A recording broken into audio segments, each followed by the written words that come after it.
One thing I want to say about this is when we do these sessions and we talk on these certain scriptures, right? We study them together in advance. So we study together, right? We study what the whole context means. We study how these messages are distorted, how they're weaponized against our class today, and that studying as a part of this is extremely important.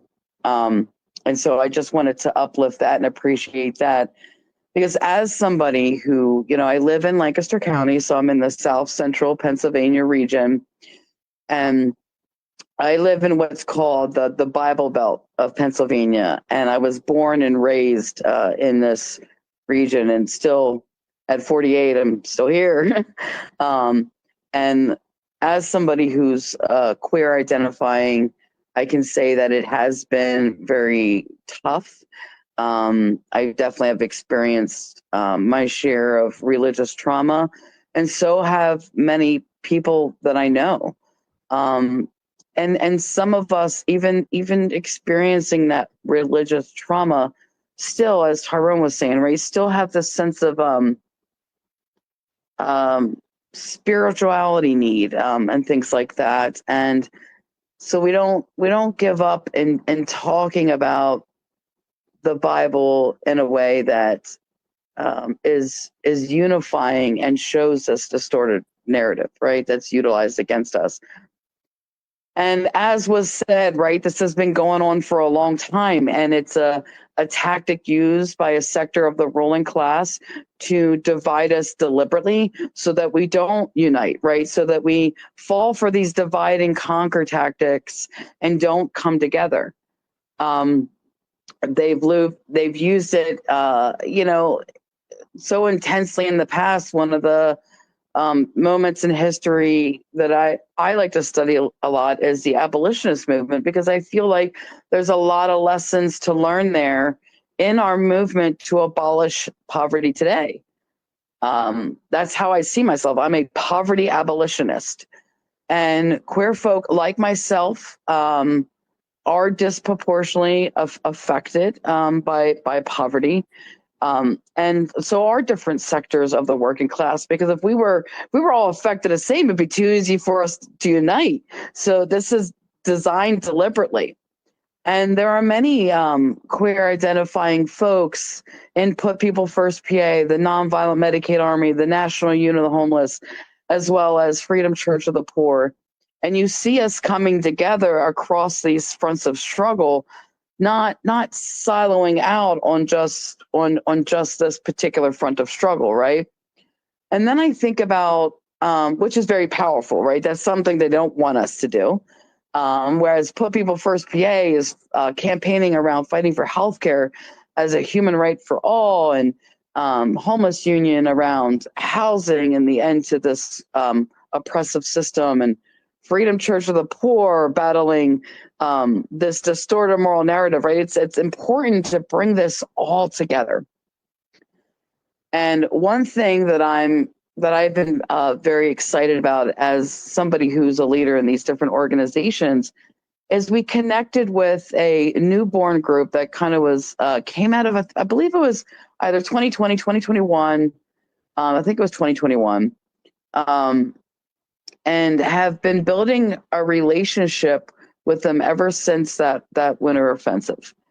And the group is now called Lancaster County Chooses Love. And it is a group led by trans and queer identifying folks that operate in a way that isn't just about, assisting the queer community, right? There is those familiarities and coming together, because we do need that space to feel safe and come together and things like that. But I think what's very powerful is this food pantry and clothing bank that they operate, that we've partnered with, and set up people's clinics and talked to people about healthcare, and have fought alongside them when they were going through the Medicaid purge during the Biden administration. We fought alongside families that would go to their food pantry, a mother with children, right, who's her and her kids are kicked off of healthcare and CHIP, and they're like trying to scramble what's going on to get reapplied and get reapproved. And we come together across these fronts of struggle to meet our common need, right? Like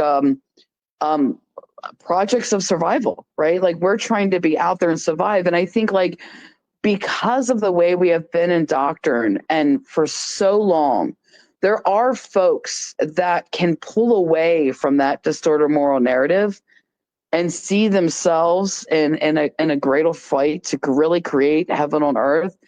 And I think it's going to take like the activities of organizations like Put People First PA and Lancaster County Chooses Love and all of us like working together right in this region to be to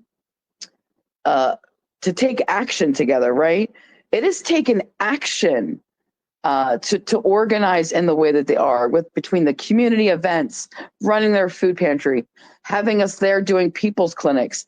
That's a protest, right? That's taking action together. And by folks who may not necessarily find themselves in spaces with us queer folks are in spaces with us queer folks, and it's changing hearts and minds. And I think that that's really important because we can try to dictate a message, but folks need to experience it. And when you're in the trenches with somebody, because you're helping one another feed each other, you don't care about the other nonsense, right? You don't care about the message they're trying to push on us. You care about the fact that you both are like joining together and surviving, right? And that's what I see take place and take witness in this partnership with this organization here in this region. And I think like that's what makes them so powerful, and that's what makes us so powerful, because it's a sign of strength to come out of our silos and organize together across these fronts of struggle, because that's how folks are gonna like have that experience. Yeah, I guess I'll just leave it there.